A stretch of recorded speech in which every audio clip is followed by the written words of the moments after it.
గురూజీ 72 గంటల్లోనే ఫోన్లోని అద్భుతమైన జ్యోతిష్య పరిష్కారం చూపిస్తారు. నమ్మండి, నమ్మకపోండి, ఇది నిజం. శ్మశాన కాళి రుద్ర చౌడీదేవి ఆరాధకులు నంబర్ 1 వశీకరణ స్పెషలిస్ట్ గురూజీ. మనిషి పుట్టుక నుండి చనిపోయే వరకు వచ్చే అన్ని క్లిష్టమైన సమస్యలకు పరిష్కారం ఇక్కడ లభిస్తుంది. విద్య, ఉద్యోగం, వ్యవహారం, స్త్రీ ప్రేమ, పెళ్లి, సంతానం, స్త్రీ పురుష వశీకరణం, భూవశం, భార్యాభర్తల కలహాలు, కోర్టు సమస్యలు, విడాకుల సమస్యలు, చేతబడి, అప్పుల బాధ, ఇంకా మీకు ఎలాంటి సమస్యలు ఉన్నా 72 గంటల్లోనే. గట్టుపల్లి సురేష్ బాబు ఈరోజు మనకి సమాజంలో జరిగేటువంటి విషయాల మీద ఒక చిన్న అవగాహన. దీనిలో ముఖ్యమైనటువంటి విషయం ఏంటంటే కనుక భార్యాభర్తలు. ఈ భార్యాభర్తలు ఎలాంటి జాతకం ఉంటే, ఎలాంటి జాతక వస్తువులను చేసుకుంటే కనుక ఏమవుతుంది, ఎందుకు భార్యాభర్తలు విడిపోవడానికి గల కారణాలు ఏంటి, ఇవన్నీ కూడా మనం ఒక్కసారి పరిశీలన చేసుకున్నట్టయితే కనుక ముందుగా మనకి ద్వాదశ రాశుల్లోకి వచ్చినప్పుడైతే మేషరాశి.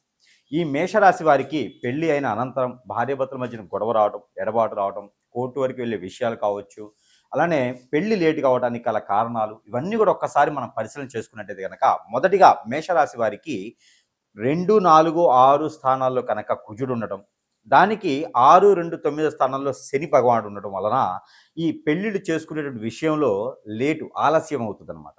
దీన్ని లేట్ మ్యారేజ్ కూడా అంటారు.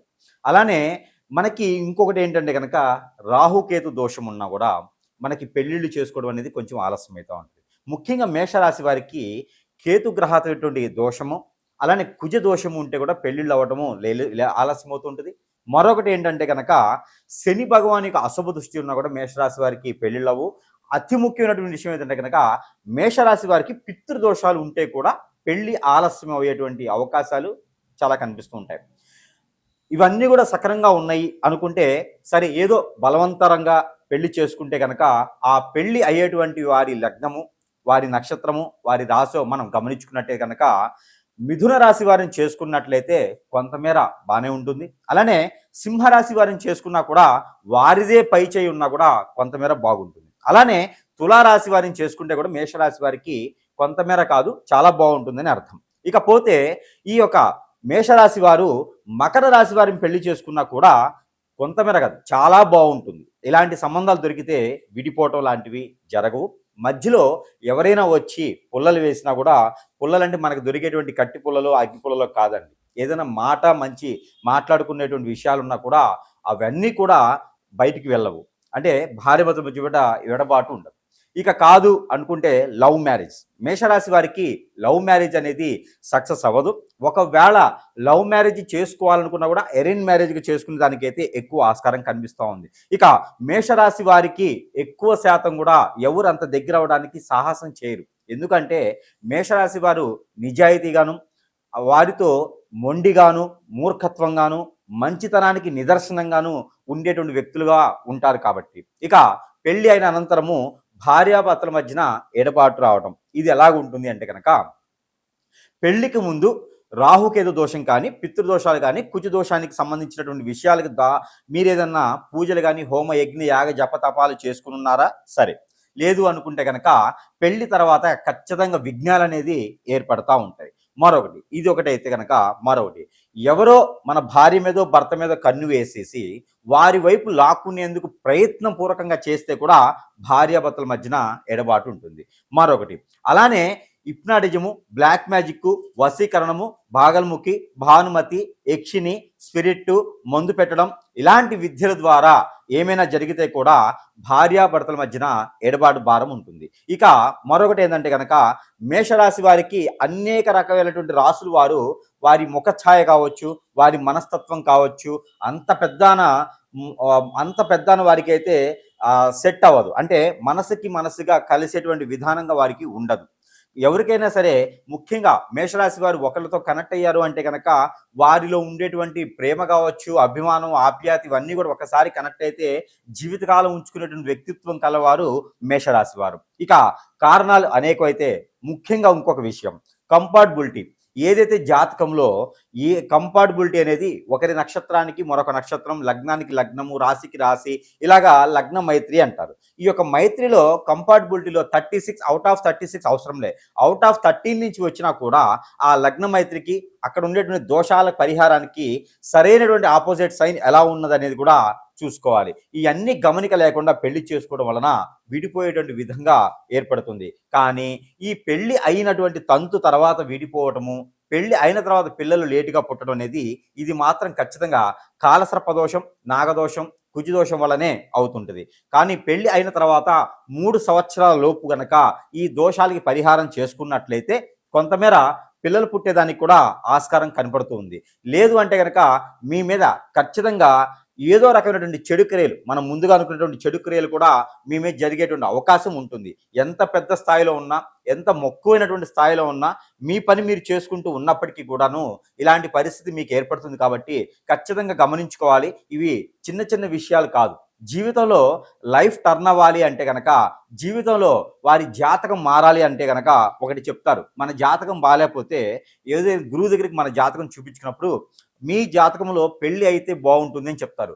అలాంటి మన జాతకాన్నే మార్చేటువంటి పెళ్లి విషయంలో మీరు జాగ్రత్త తీసుకోకపోతే మాత్రము ఖచ్చితంగా మీరు వండుకునేటువంటి పప్పులో మీరే కాలు వేసుకున్నట్టు లెక్క. కాబట్టి మీరందరూ కూడా చిన్నపాటి పరిహారాలు చేసుకోవడంలో కూడా మక్కువ ఉంటుంది. ఈ చిన్నపాటి పరిహారం కూడా చేసుకోవచ్చు. అది ఏమిటంటే కనుక ఆంజనేయ స్వామికి ఆకు పూజ చేయిస్తే చాలా మంచిది. అలానే వినాయక స్వామి వారికి ఎప్పుడైనా ఒకసారి అభిషేకం చేసుకుంటే కూడా మంచిది. అలానే వినాయక స్వామి వారికి 119 గుంజిళ్ళు తీసుకుంటే కూడా చాలా మంచిది. గుంజిళ్ళు తీయటం అంటే కనుక మన బాడీలో ఉండేటువంటి అవయవాలన్నీ కూడా 8 రకాల అవయవాలన్నీ కూడా నేలకి టచ్ అవుతుంటూ ఆ గుంజిళ్ళు తీయాలి. అలా తీసినటువంటి గుంజిళ్ళకి ప్రతిఫలం ఉంటుంది. ఒక్కసారి 119 గుంజిళ్ళు తీసినటువంటి వ్యక్తులకి భార్య నుంచి వెడబాటు భారం తగ్గుతుంది, భర్త నుంచి వెడబాటు భారం తగ్గుతుంది. ఇంకా మీ మీద చెడు క్రియలు ఏదైతే జరిగి ఉన్నాయో ఆ చెడు క్రియలు అన్నీ పోవాలి అంటే కనుక ఖచ్చితంగా మీకు మీరే చేసుకున్నట్టు పరిహారం వల్లైతే అవ్వదు. కాబట్టి ఎక్కడైనా సమీపంలో గురువు గారు ఉన్నా, లేదంటే కనుక నాలాంటి వారికి ఎక్కడైనా సంప్రదిస్తే కూడా మీకున్నటువంటి సమస్యకి పరిష్కార మార్గం చూపించేటువంటి దిశగా అయితే మరి మీరు వెళ్ళొచ్చు.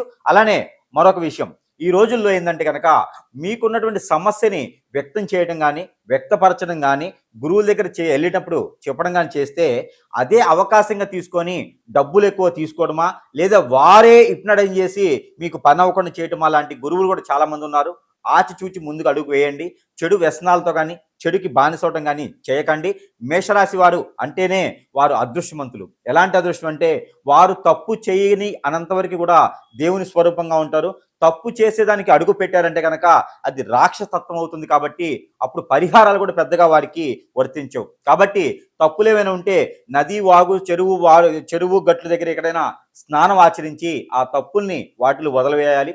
ఆ తర్వాత మాత్రమే పరిహారాలు చేసుకున్నట్టయితే కనుక అన్ని రకాలుగా కూడా బాగుండేలా ఉంటుంది. మరొక ముఖ్య విషయం, మేషరాశి వారికి దాంపత్య జీవితం ముందుకి కొనసాగాలి అనుకుంటే గనక ఎక్కువ శాతం వారు ఎల్లో కలర్ వస్త్రాలని వాడుకుంటే గనక చాలా బాగుంటుంది. ప్రతి 3 మాసాలకు ఒక్కసారైనా సరే అరటి పళ్ళు ఎవరికైనా ఒక 6గురికి 12 పళ్ళు దానం చేస్తే అన్ని రకాల సానుకూల పడేటువంటి వాతావరణం లభ్యపడుతుంది.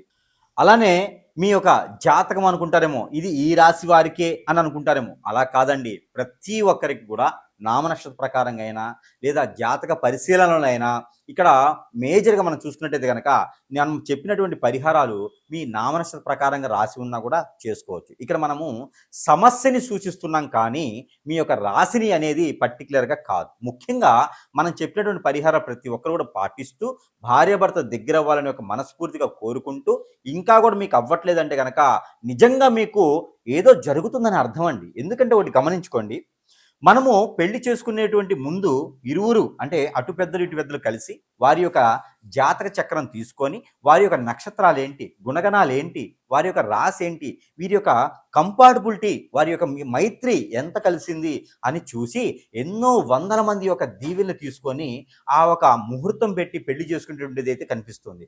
అలాగ పెళ్లి చేసుకొని విడిపోతున్నారు అంటే ఖచ్చితంగా మనం ఆలోచించుదాం. ఏదో కారణం అయితే ఉంటుంది కదా, ఆ కారణాన్ని మనము వెలికి తీయాలి, వెతకాలి.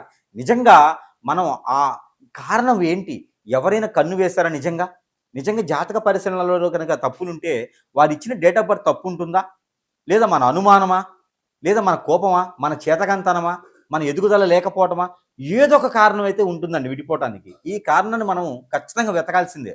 ఇక వాస్తు ప్రకారంగా లోపం ఉందా, అప్పులు పాలై ఉన్నామా, ఆరోగ్యం క్షీణిస్తుందా, పిల్లలు పుట్టట్లేదా, ఇలాంటి ఎన్నో కారణాలు కదా.